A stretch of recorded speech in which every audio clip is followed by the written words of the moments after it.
بسم الله الرحمن الرحيم. قل إن كنتم تحبون الله فاتبعوني يحببكم الله ويغفر لكم ذنوبكم والله غفور رحيم. قل أطيعوا الله والرسول فإن تولوا فإن الله لا يحب الكافرين.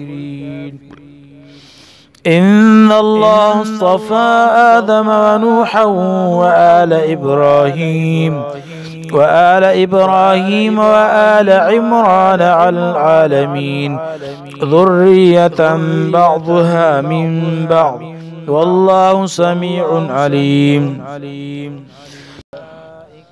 إذ قالت امرأة عمران رب إني نذرت لك ما في بطني محررا فتقبل مني إنك أنت السميع العليم.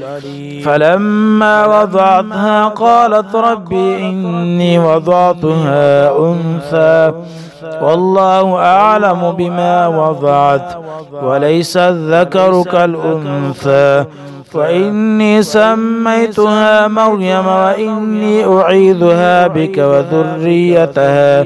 وذريتها من الشيطان الرجيم.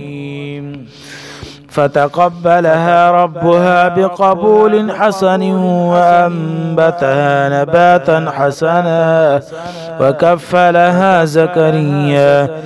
كلما دخل عليها زكريا المحراب وجد عندها رزقا قال يا مريم أنى لك هذا قالت هو من عند الله إن الله يرزق من يشاء بغير حساب. هنالك دعا زكريا ربه قال رب هب لي من لدنك ذرية طيبة إنك سميع الدعاء. فنادته الملائكة وهو قائم يصلي في المحراب أن الله يبشرك بيحيى مصدقا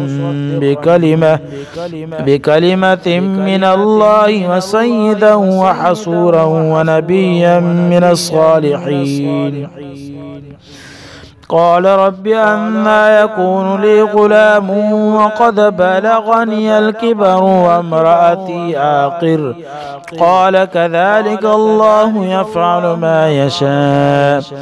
قال رب اجعل لي آية قال آيتك ألا تكلم الناس